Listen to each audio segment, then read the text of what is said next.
chapter 11 is a very difficult chapter to study for a pastor.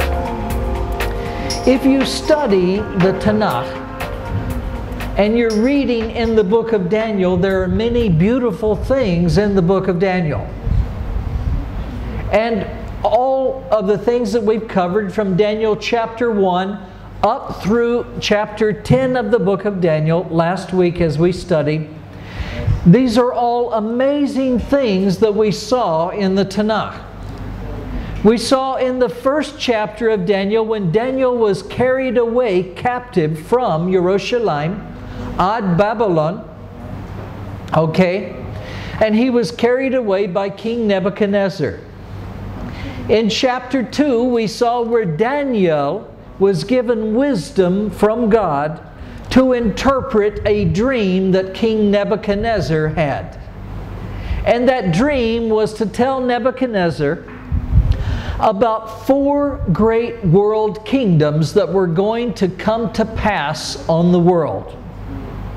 And that they would happen in the future, and God revealed to King Nebuchadnezzar the things that were going to happen throughout the history of man until the end of time. And Daniel Hanavi, Daniel did not know that he was going to be used by God. But God gave Daniel the interpretation of the king's dream. And Daniel told the king, and he said, "Now king, the 4 kingdoms that you saw, in this image that you saw, the first one was the kingdom of Babylon. That was the head of gold that you saw. And then this image that you saw also had arms and chest made out of silver, and that was the kingdom of the Medo-Persian Empire. And then the third thing that you saw was you saw that it had the belly and the thighs of bronze. And that King Nebuchadnezzar is a third kingdom that's going to come to pass in history, in the future. And that will be the kingdom of Greece. And we know from history now and from other things in the book of Daniel that that was the king of Greece, of the Grecian Empire, who was Alexander the Great, a very young man, but a man who ruled over more land than any other world empire that ever existed. You know the story. By the time he was 28 years of age, he had conquered all of the known civilized world at that time. And by the time he was 32, he had nothing left to conquer, and he died, and he was very sad as a young man because there was nothing left to conquer, because everything had been given into his hand. And so then after that, Nebuchadnezzar had seen that the legs and the feet mixed, and the legs were of iron and the feet were iron mixed with clay, and that was to represent the future Roman Empire that would come after the kingdom of Greece. So the 4 empires, Babylon, followed by the Medo-Persian Empire, followed by the Grecian Empire, followed by the Roman Empire, were the 4 great worldwide empires. There were other empires, but none of them conquered the entire world like these 4. And the reason why these were important to Daniel and the other Yehudim, or Jewish people, is because these empires all ruled over the land of Israel. And so this was important to Daniel. Well, you know the story in chapter 3, 4, and 5. God did other things through the Yehudim, Daniel and his friends. Chapter 6, Daniel and the lion's den. Chapter 7, God gives Daniel his own vision of these 4 worldwide empires, and he confirms to Daniel that these 4 empires will surely come. Chapter 8, then, he begins to focus in on 2 of the 4. He begins to talk, God begins to show Daniel the details about 2 of the 4 empires. And the 2 that he begins to speak of are the Medo-Persian Empire and the Empire of Greece. And then in chapter 9 of the book of Daniel, God does something very amazing. God gives an exact prophecy for the last days, the days which you and I live in. But before He gives that prophecy, He tells us how to know exactly when the Mashiach will come. Now you may remember we studied this a few weeks ago, and we put up on the screen all of the mathematics. And we put down the prophecy on the screen, and we showed exactly what the prophecy had said and how you could calculate the exact day that the Mashiach would come. And if you calculated that time from that prophecy in chapter 9, verse 26 and 27, it said it would start the clock at the time when the command to restore Jerusalem went forth. And if you started your clock or your calendar from that day when the command from Artaxerxes Longimanus went forth for Nehemiah the prophet to go forth and restore and rebuild the streets and the walls of Jerusalem, and then you counted exactly as the angel Gabriel had told Daniel, you would come to the exact day that the Mashiach was supposed to come to Israel. And that day was the exact day that a man named Yeshua rode into the city of Jerusalem on the colt of a donkey, exactly as the prophet had said. You could find out the very day that the Mashiach was coming. And then you had to ask yourself, since you knew the day, what happened that day? What happened that was important that day for Israel, for Kol Olam? What happened that was important for all of the world? On that day, a man whose life split time itself into two parts. The most important Jewish person who ever lived. A man whose life affected the lives of tens of billions of people through the history of the world. That man, as a young man, rode a donkey's colt into the city of Jerusalem, exactly as the prophet said he would enter the city, exactly as the angel Gabriel had told Daniel Hanavi, Daniel the prophet, exactly when he had said it would happen. And so chapter 9 tells us about when the Mashiach would come.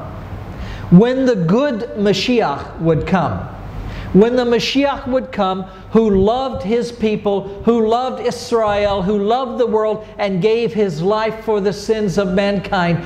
That passage in chapter 9 of the book of Daniel told us exactly when that Mashiach would come into the city, the holy city of Jerusalem.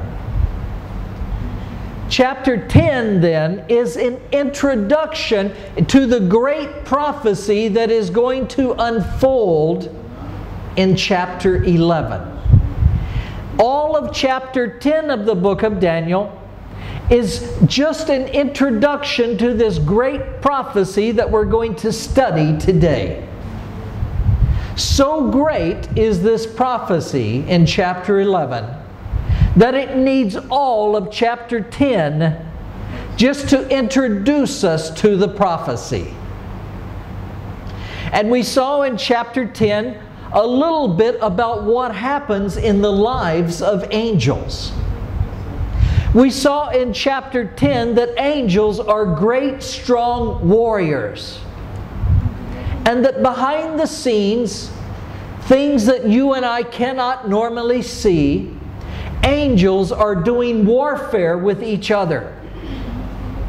And they are at war with each other, with the good angels from God fighting the evil angels that went with Satan as he was kicked out of heaven. And we saw a little bit about that warfare last week as we studied Daniel chapter 10.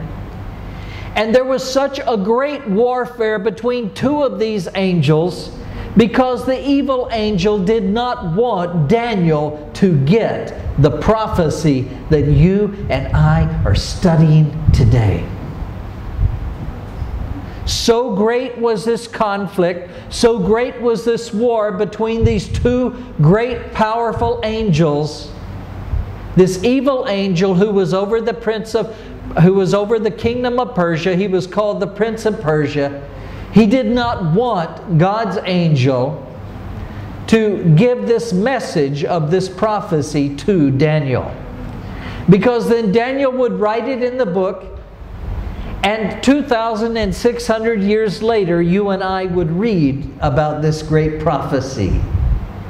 And as we read about it, we would be able to see in our books of history today that God had all of these prophecies come to pass, and so we could know that you and I are living in the last days. A great war, a great battle occurred to get you, to get me, to hear this message today in this chapter of the Bible. It is a difficult chapter, and you know what? Usually I read all of the chapter and then we talk about it. I'm not going to do that today. We're going to read a few verses and then we're going to talk about those verses that we read, because we don't have time to read it twice because this chapter is so long. But it is the greatest prophecy in all of the Bible in terms of detail. There has never been a more detailed prophecy in all of the Bible. In fact, many people who do not believe in the supernatural power of God have said that this chapter, it was impossible for it to be written before these things happened, because they don't believe that God does miracles. I find it interesting that so many theologians, you know what a theologian is. It's a person who studies the Bible. It's a person who studies God. And they have all of these letters after their name. And sometimes I think that maybe some of them they're educated beyond their intelligence. You know what I mean? I think sometimes we get so much learning that we don't know how to use the learning, and we think that we are so smart that really we become quite foolish. And some of these theologians who say they study God say it's impossible for God to know what's going to happen in the future. How can somebody study God and claim that God doesn't know the future? Because if they're calling Him God, they agree that He made everything that is out of nothing. And if He made the mind, doesn't He know the mind? And if He created time, doesn't He understand time? And the future is like the past to Him. He knows all things because He is God. So how can a man who studies God say that God does not know the future? And so as we see the Jewish sages and the prophets of old, Hanevi'im, as they relate to us and tell us these prophecies of the future, we see that Daniel 11 is the most detailed prophecy of the future that was ever given in the Bible. And it's been estimated that there are over 120 prophecies spoken of in Daniel chapter 11 alone. In Daniel chapter 11, it's been estimated that over 120 prophecies are spoken of. Let's just get into something here and let's just read. It says in the first verse of chapter 11, you can read along with me in your Bible. It says, also in the first year of Darius the Mede, even I, stood up to confirm him. That is, the angel is talking to Daniel, and he's telling Daniel, I stood up to confirm Darius the Mede, the king of the Medo-Persian Empire. And then he says in verse 2, "And now I will tell you the truth. Behold, 3 more kings will arise in Persia, and the 4th shall be far richer than them all, and by his strength through his riches he shall stir up all against the realm of Greece." Now, this is the angel talking to Daniel. And the angel is saying, "I have already strengthened Darius, the first king of the Medo-Persian Empire. But I'm telling you the truth, there will be 3 more from the Persian Empire that will stand up after him." And so in this vision then, you see these 3 kings who are each time they're sitting and then they stand when it is their turn to be a king. And another king stands up after one king has had his turn. And the next king comes and the next king, and there will be 4 kings altogether from the Medo-Persian Empire. 3 following Darius, the first king. And then this angel says to Daniel, "But the 4th king will be much more rich than all of the others." As we look at history today, we can understand who that king is. That king was Xerxes. You may remember the name Xerxes because he was the husband of Queen Esther. And he was a very rich king, he was a very powerful king, and he was the king that Esther had become the wife of in the book of Esther. And when we separate Chag Purim, that's about the story of Esther, isn't it? When we celebrate Purim, we're celebrating the victory of the Jewish people over the plot of Haman, right? When he tried to destroy the Jewish people, but God saved the Jewish people through the queen Esther. Well, her husband was Xerxes, and he was this very rich king. And it said that he, because of his strength, because of his riches, he would stir up all of the people and provoke them against the Grecian Empire. He thought that they were going to be a threat to the Medo-Persian Empire. He saw them growing stronger and stronger, and so he tried to gather the people together against the kingdom of Greece before the kingdom of Greece took over all of the world. But of course, history teaches us that he was unsuccessful, and that Greece did take over the rest of the world and conquer the Medo-Persian Empire. And a mighty king arose, as it said in verse 3 of this chapter. He says, "Then a mighty king shall arise, who shall rule with great dominion and do according to all of his will. And when he has arisen, his kingdom shall be broken up and divided toward the 4 winds of heaven. But not among his posterity," it says in verse 4, "nor according to his dominion with which he ruled, for his kingdom shall be uprooted even for others besides these."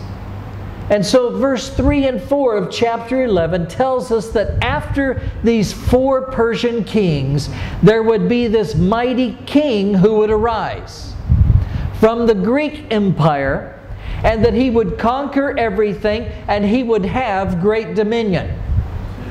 If you look at history today, if you look at the history books and you see the dominion that each of these 4 major world empires had, you will discover that the greatest land, the greatest territory, the greatest empire that had the most land in it was the kingdom of Greece and the king Alexander the Great.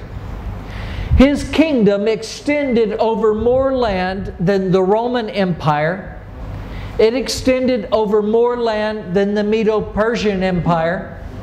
It had far more land than the Babylonian Empire. His kingdom was the greatest of all of the worldwide kingdoms. But it said in verse 3 that this mighty king will arise, he'll have this great dominion, and he'll do anything that he wants to do. Because there was no greater military power in the world at that time. Now I want to take a break for a moment, and I want you to understand something. The things that we are studying about look like history to us. But to Daniel, they were still going to be over 370 years in the future. Because Daniel and this prophecy that was given to him, Daniel is about 85 years of age, is what scholars estimate. Jewish and Christian scholars estimate that Daniel was probably about 85 years old. Now, I don't know about Daniel, but I'm not 85 years of age yet, and I already feel old. Now, Daniel was worried about his people, about the Yehudim, about the people of Israel, because they had been carried away captive into Babylon, and then Babylon had been conquered by the Medo-Persians, and now Daniel was an old man. Even though he was carried away captive, and he was probably 17 or 20 years of age at that time, he was a young man. Now he is 85 years of age. Now, I want to tell you, I've seen a lot of people who are very young at 85 too. So I'm not saying that 85 is old. I don't want you to throw anything at me, because I can't run as fast as I used to could. But at this time, he's an older man. Some of the people have already received the command from Cyrus to go and begin the rebuilding of the temple in Jerusalem. But they've encountered some problems. There have been some problems along the way, because some of the smaller kings that ruled under Cyrus were trying to prevent the Jewish people from going back and rebuilding the temple. And Daniel was fairly sad that this was happening. And Daniel was also 85, and Daniel had made a decision in his life that he would not be going back to Jerusalem. He thought he could do more good for the people ruling in Babylon and talking to Cyrus and Darius and these other kings and representing the Jewish people there. So even though many Jewish people had now made this long journey from Babylon back to Jerusalem, Daniel himself is staying in Babylon to help the Jewish people the best way he can from there, by talking to the kings and by representing the Jewish people before a king who had great respect for Daniel. But at any rate, it says in verse 4 that when Alexander the Great has arisen, that his kingdom would be broken. At its greatest power, it would be broken and divided up among the four winds of heaven. Now, that's a very important phrase. The four winds of heaven, you and I would think of that as north and south and east and west. Nachon?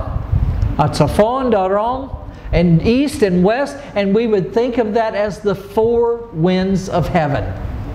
Well, that's the way Alexander the Great's kingdom was broken up. And we know from history today, even though this was going to happen 370 years in the future for Daniel, you and I can look back for over 2,200 years, and we could look back at where this is now history, and we can recognize who this angel is talking about. For example, we know that after Alexander the Great died, that his kingdom was divided between four great generals.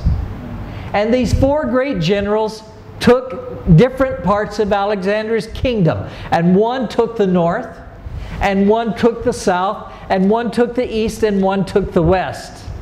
This chapter, chapter 11 in the book of Daniel today, is going to focus on, it's going to talk specifically about two of these four kings. It's going to talk about the king that took the north, And it's going to talk about the king that took the south. And as we read this today, there's going to be these battles going back and forth about the king of the north and the king of the south.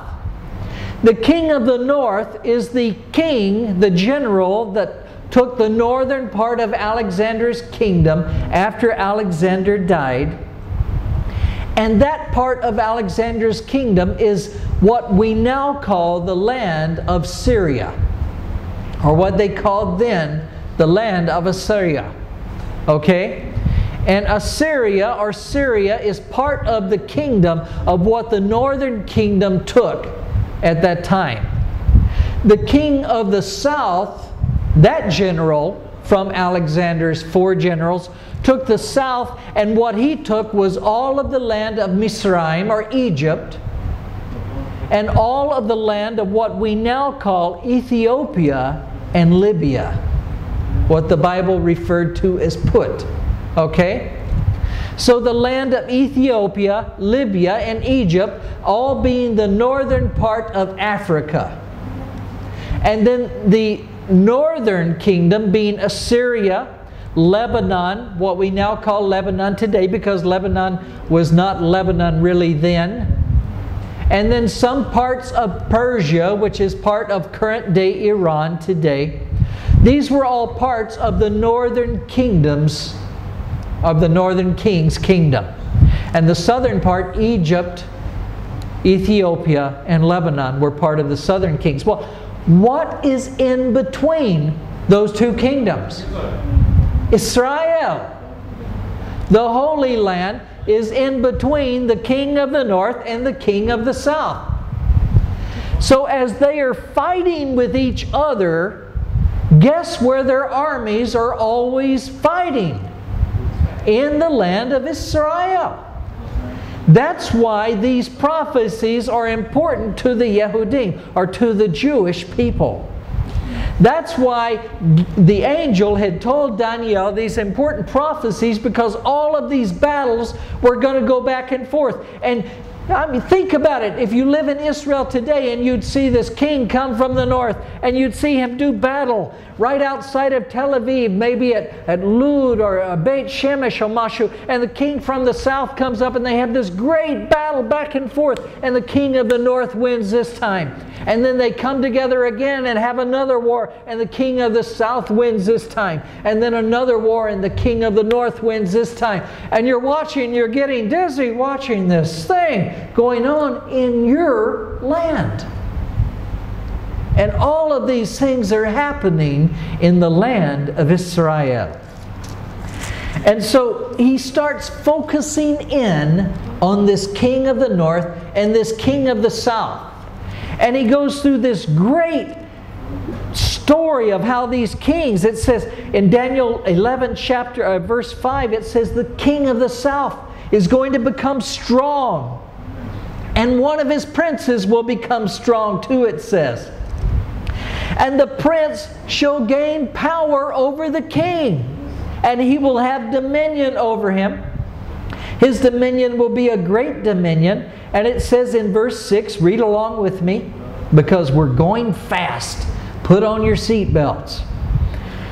Verse 6, it says, at the end of some of these years, they shall join forces for the daughter of the king of the south shall go to the king of the north to make an agreement, but she shall not retain the power of her authority. Okay, so the king of the south sends his daughter up to marry the king of the north, and he's hoping that maybe that will get peace for them. But it does not. She does not retain her authority, and neither he nor his authority shall stand, but she shall be given up. In fact, she will be ignored by the king of the north, with those who brought her, and with him who begot her, and with him who strengthened her in those times. But it says in verse 7, now we're building a story.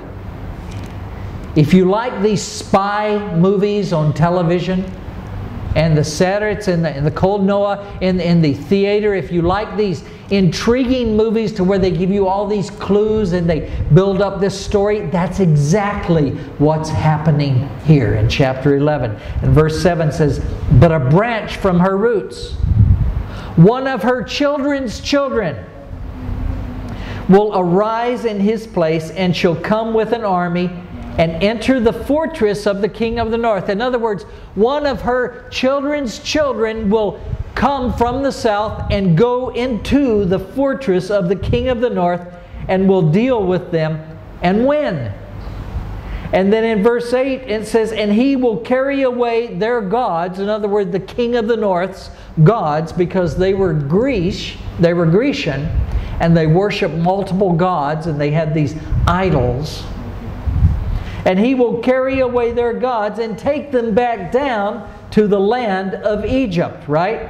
He carried their gods away captive to Egypt, is what that says in verse 8. Now, I don't know about you, but to me, it's not really a very powerful God if somebody can go and kidnap it and take it away to another land, is it? I mean, why do people worship these little idols and things when someone else can just pick them up and say, "Aha, I have you now, and I'm going to take you to Egypt"? And the little god's going, "Oh no, somebody help me." You know, why do people worship idols like that instead of the true and living God who made heaven and earth? But nonetheless, this king from the south came to the north. He conquered the king of the north, and he humiliated him by carrying away his false gods into the south. But then it goes on and says, after that he also carried away precious articles of silver and gold, and he continued more years than the king of the north. Now keep in mind that when we're talking about this, the angel is telling Daniel what's going to happen in the future. Well, so far he says there's going to be 4 kings that take over the kingdom of this great king who's going to rule over the whole world. Friends, that happened. That's history. You and I can read about it today. But as the angel was talking to Gabriel, that was still 300 and something years in the future. And now he's telling them such detail. He's going to say one of the kings is going to give his daughter to be the wife of the king of the north. And then someone that is one of her children's children is going to come back and rule and beat the king of the north and carry away his gods, and he's going to take away the treasures of silver and gold. Do you see how detailed this is getting? There has never been another prophecy in all of the Bible that has been as detailed as this prophecy. And we're just getting started. I'm going to go very quickly through some of these other things. But it says that the king of the north, in verse 9, will then come to the king of the south, but he will return in defeat. And then it says, however, one of his sons will stir up strife, in verse 10, and assemble a multitude of great forces, and will certainly come and overwhelm and pass through, and then he will return to his own fortress and stir up strife. We know today that the 2 kings that did that were Seleucus III and Antiochus III. Not Antiochus Epiphanes, he was Antiochus IV. But Antiochus III and Seleucus III were the fathers and the uncle of Antiochus Epiphanes, who we know in the abomination that made the temple desolate. You know that from Jewish history as well. But Seleucus III and Antiochus III came down and stirred up all of this strife, and they returned to their own fortress. And then Antiochus III was defeated by Ptolemy IV. Now Ptolemy IV was the king of the south. He was one of the kings of the south. You may remember, if you've studied history at all, that the kings of Egypt were called the Ptolemies. Now that's hard to say. until you've drank a cup of coffee or two. Then you can say that pretty fast. Ptolemy. Okay? So the Ptolemies were the kings of Egypt. Well, Ptolemy the Fourth defeated Antiochus the Third. That's just a simple way of saying one of these kings of the south defeated one of these kings of the north. And Antiochus the Third really had his feelings hurt when he was defeated. He didn't have any money. He had used all of his money in fighting these battles, and now he returned up to the north, and he didn't have any money. And on his way up to the north, he stopped by a Babylonian temple because he ruled over all that land. And he decided to take the treasures out of the Babylonian temple and sell them so that he would have money. And the people, the Babylonians that he ruled over, became so angry that they killed him. And that's how Antiochus III died. And it said then after that, in verse 13, the king of the north that then took his place would return to the king of the south and do another battle with a great army and much equipment, in verse 13. And verse 14 says, now in those times many shall rise up against the king of the south. Also violent men, he's saying this to Daniel, violent men of your own people shall exalt themselves in fulfillment of the vision, but they shall fail.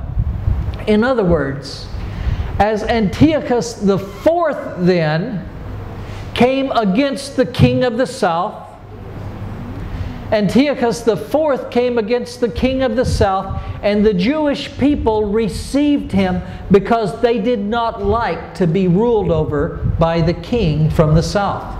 The king of the south was abusing the people in the land, was afflicting the people in the land. And so when the king of the north came, they took sides with the king of the north as he would fight against Egypt. But something happened. Some of the Jewish people tried to help the king of the north in his fight against the king of the south. And we then later find, as we read on down many verses in this chapter, you will find that Antiochus IV, in one of his battles against the kings of the south, the kings of Egypt, the Ptolemies, he is defeated.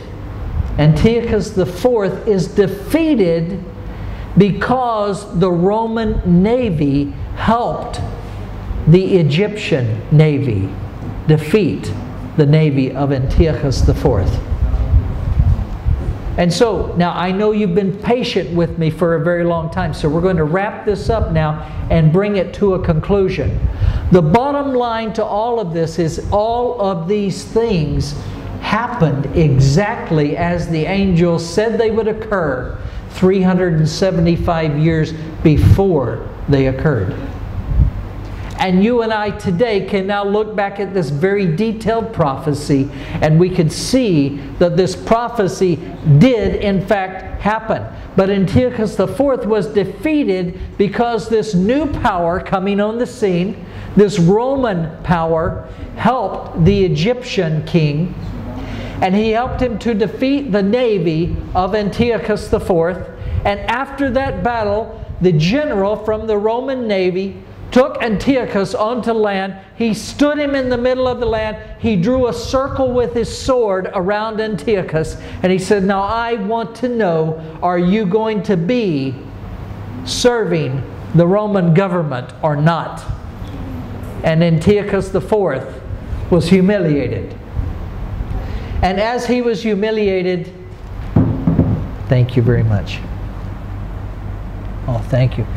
As he was humiliated, he understood that if he did not surrender right then to that Roman general, that he would lose his life. And so this great king from the north, defeated because these new Roman powers had helped the king of the south, the Egyptians, Antiochus IV is very angry now. And on his way returning to the kingdom of the north, he is so angry that he hates the Jews as well.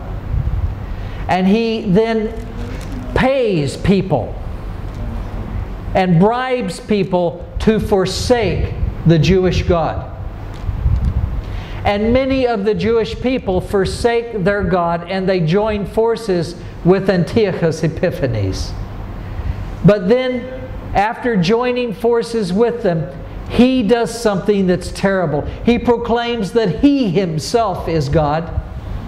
He makes it illegal for the Jews to worship the true living God who made heaven and earth, the God of the Jews, the Lord God of Israel. He makes it illegal for them to worship the true and living God.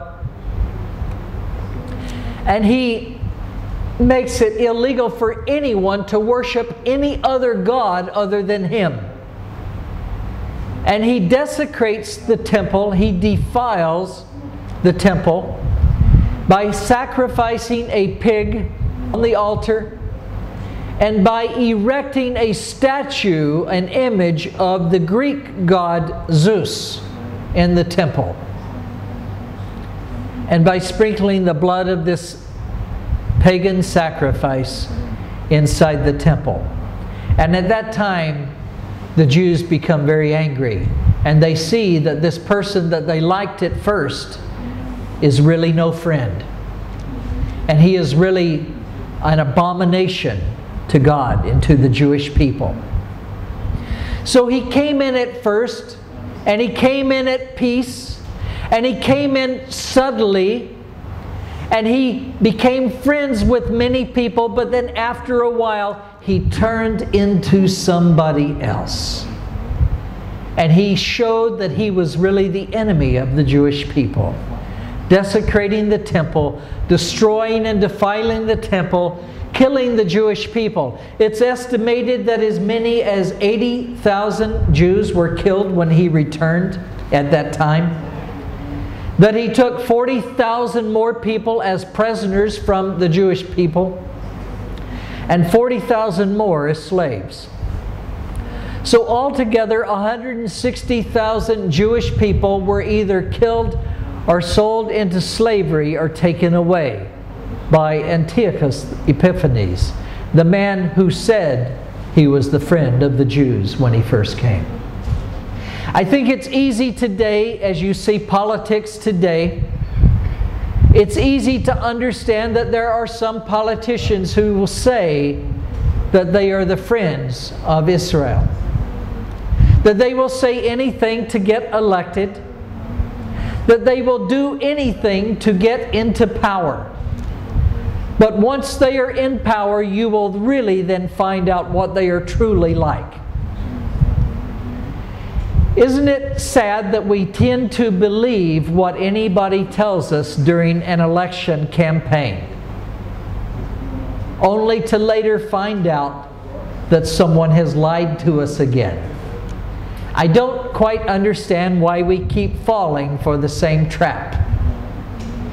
But at any rate, he then goes on, and toward the end of this chapter, it says in verse 35, and we will close with these thoughts, that in verse 35, the angel then tells Gabriel, he says, and some of those who understand, some of those who understand will fall. To refine them, to purify them, and make them white until the time of the end. And then it says, because this time is still for the appointed time, or the end is still for the appointed time. Verse 35 then changes the subject. It says, many of these people will understand, but they will fall. Many will be refined and purified by the trouble, by the desolation, by the persecution they go through. But this will be used to make them white until the time of the end, because the end is not until the appointed time. It's still until the appointed time. Verse 36 continues now, and he says, then the king will do according to his own will. He will exalt and magnify himself above every god. He shall speak blasphemies against the God of gods, and shall prosper till wrath has been accomplished. For what has been determined shall be determined. Now, at this point in time, in verse 36, we are no longer talking about Antiochus IV Epiphanes. Remember, he did not put his own image in the temple. He put the image of Zeus, the Greek god, in the temple, the Greek idol. He did not put his own image in the temple. He put this image of the Greek god Zeus in the temple. So this verse 36 is not talking about him, because it says, then this king shall do according to his own will, and he shall exalt and magnify himself above every god. In other words, he shall claim that he is God, and he shall speak blasphemies against the true God of gods, the God of heaven, and he shall prosper until the wrath has been accomplished, for what has been determined, that is by God, shall be done. The punishments shall be poured out upon the godless and upon the world for its sins. Now, the key to what we're seeing here in this transition between verse 35 and verse 36 is the words in verse 35 where it says, until the time of the end. And then it says, because this is still for the appointed time. So we are not talking about the time of Antiochus IV any longer. He is now talking about until the time of the end. The end. Hasof. The end. And then verse 36 starts with the word, then this king. So at the time of the end, then this king, this other king, at the time of the end, at the appointed time of the end of all things, then this king, it says, will do everything according to whatever he wants. He will exalt and magnify himself above every god, and speak blasphemies against the true God, the God of gods, and shall prosper until the wrath has been accomplished, for what has been determined shall be done. And look at what it says in verse 37 as we wrap this up. It says, he shall regard neither the God of his fathers nor the desire of women. It seems to indicate that this person will be a little bit Jewish, that he will have Jewish roots somewhere, because it says that he will not respect the God of his fathers, the God of our fathers, of Abraham, Isaac, Yaakov. This one will not respect the God of his fathers. Well, if it's the God, singular, God of his fathers, then many scholars assume that this last day king will be somehow part Jewish. But then it says also that he will not regard the desire of women. Now, some scholars read that and say, well, maybe he's also homosexual. We don't know. But it's interesting that when it talks about this last day king, it says that he will not regard the desire of women, nor have regard for any god, but he will exalt himself above all these other gods. He will think that he is God. And then as we read quickly to the end, it says, but in their place he shall honor a God of fortresses, and a God which his fathers did not know, but he will honor it with gold and silver and precious stones and precious and pleasant things. Verse 39. Thus he shall act against the strongest of fortresses with a foreign God. Foreign to the land of Israel. This new God, this false God that this last day king worships, because he worships himself. And it says at the time of the end, the king of the south will attack this new king. That there is going to be a king in the south that will attack this new king who calls himself God. And as we continue reading, it says that as he enters, let's see, at the time of the end, in verse 40, the king of the south shall attack him, and the king of the north shall also come against him like a whirlwind, with chariots, horsemen, and with many ships, and he will enter into the countries, overwhelm them, and pass through. And he will come into the glorious land. Now, Yehudim, Jewish people, this is for us. Understand and know that in the last days there will be this king who comes first in peace. First speaking good things to the Jewish people, but later he will come in with his armies into the glorious land, and many countries, it says in verse 41, will be overthrown, but it says these will escape his hand: Edom and Moab and the prominent people of Ammon. Now that's talking about what today is the land of Jordan. That they somehow will escape his grasp. But it says he will have power over the treasures of gold and silver, and all the precious things of Egypt. The Libyans and the Ethiopians shall follow at his heels. In other words, he will defeat the forces in the south. But then the forces in the south will come back, and the forces of the north will come together against him. And then verse 44, the last two verses in this chapter, verse 44 says, "But news from the east and from the north will trouble him. Therefore he will go out with great fury to destroy and annihilate many." Now where is he? At this time he's in the Holy Land. He's in the glorious land. This one who came to power speaking peace. This one who speaks of himself, who does not speak of God who sent him, but this one who calls himself God, who comes in with peace, this one who lies about being a friend of Israel, will destroy many in Israel.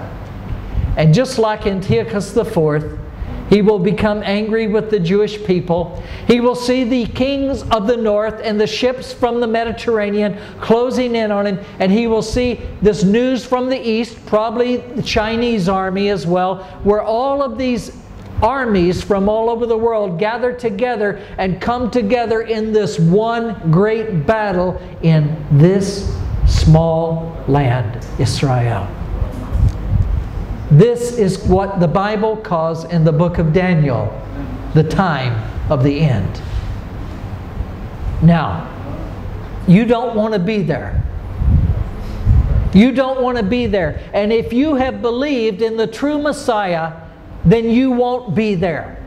Because God will carry you and snatch you away, take you away with Him, while all of these forces of sin on the world and the kingdoms of men have this one great final battle. And destroy all this. And it says about the Antichrist, this latter-day king that we're talking about, this king who proclaims that he is God. It says that he will plant his tents of his palace between the seas and the great glorious holy mountain, Jerusalem, Zion, and he shall come to his end, and no one will be able to help him. God Himself will destroy this man with the brightness of His glorious coming. And then He will set up the kingdom of God on earth. Now, obviously we did not have time to read through all of these verses, but I want you to know three things. And I'll say these three things very quickly. Daniel, through the angel Gabriel and other angels sent by God, the book of Daniel has warned us. And here's what this story means. Here's what it all means. Believers, people, Yehudim, everybody. This is what it says. In chapter 9, he points you to the true Mashiach. He says exactly when the true Mashiach sent from God will come. You can calculate the times. By the way, the Yehudim, the sages from the Yehudim, some of them from the past, say it is forbidden to use the calculations of the 9th chapter of the book of Daniel. And one of them said, because if they calculate it, they will find out. If you do calculate it, you will find that it tells exactly when the Mashiach was to come, and that day was exactly the day that Yeshua rode the little donkey's colt into Jerusalem and proclaimed himself to be the Mashiach for the Jewish people. You will find it if you calculate it.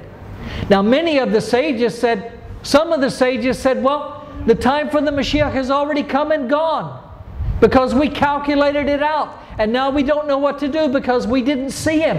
And they're exactly right. They did not see Him. They did not notice Him. But God was true. He came. Exactly on the day that Daniel 9 said He would come, if you calculate out the 77's prophecy. And many of the Yehudim, including the rabbis who calculate this out, now believe in Yeshua. So chapter 9 told us when the true Mashiach would come. Chapter 10 and 11 and 12 then tell us when the false Mashiach will be here and what will be the signs of His coming. They tell you how to know when the true Mashiach is coming, and they tell you how to understand when the false Mashiach is coming. And just to show you that all of these messages, the message about the true Mashiach and the message about the false Mashiach, just to show you that God is telling you something special, He gives you chapter 11 and He puts His seal on it because He tells you the most detailed prophecies given in all of the Tanakh. To where you can know that nobody but God would ever know the detail of those prophecies. And so if it's God who is speaking to you in chapter 11, because you can see that all of these things that He said came to pass, and now you know nobody but God can know these prophecies of the future that accurately, with all these details and all these situations about the king of the north fighting the king of the south and sending his daughter up there to be the wife of the king of it. Nobody can know all of those things except for God. You see. So we must pay attention to chapter 9 and chapter 11 and 12, because it tells us that there will be a true Mashiach sent from God, and that there will be one who comes saying He's a friend of Israel. One who comes speaking about peace, but then later turns against the people of Israel and persecutes and kills as many as he can. God is warning us today. God is warning you. He tells you how to know who the true Messiah is, and He tells you and warns you that if you do not believe in the true Messiah, you will experience the false Messiah. You won't have a choice, because he will enslave you. He will kill the people here. He will overrun this land in a time called the Great Tribulation. A time of trouble unlike no other time of trouble that the Jewish people, or indeed the whole world, has ever known. The Holocaust was terrible, with 6 million people, Jewish people, Yehudim, dying. But in the Tanakh, it tells us that there will even be a time that's even worse, when this false Messiah comes. So when a man comes in his own name, do not receive him. Receive the one who came in the name of his Father, the God of Israel. Receive the one that God told you how to recognize in chapter 9, how to calculate when He would come. Do not wait and receive the false Messiah who will turn into your enemy. Now, how can you avoid these times of trouble? If you believe in the true Messiah, you can avoid these times of trouble. And God will see that you are His, and He will bring you with Him as He pours out His wrath on this planet in a time called Hasof. The end of time. Hasof Hazman. Yom Hadin. The judgment day in which God pours out His judgment upon all sin. You do not have to go through that if your sins are covered by the Pesach lamb, with the blood of the blemish-free lamb on the mezuzot of your heart. When God sees that blood, He says, I will pass over you in judgment. You can be with me. I won't judge you. Are you ready? Are you ready? Don't believe what the world tells you. Believe what the Word of God tells you.